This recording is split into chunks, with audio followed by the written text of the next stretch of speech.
Pero sa sobrang taas ng unit na to, mapa off-road, rough road, tamang-tama ito. Kahit sa on-road nyo gamitin, kahit anong road. Ang taas niya, oh. Ang tangkad niya, oh. High ceiling siya. Tao. Ito yung reverse kami.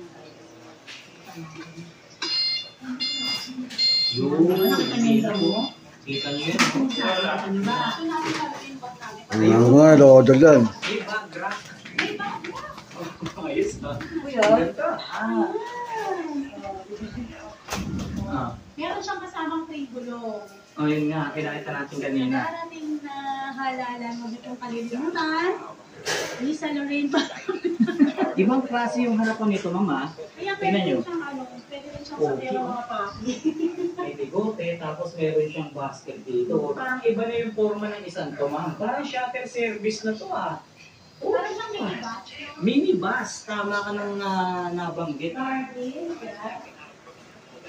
Yung price tayo ng 2,000 pesos.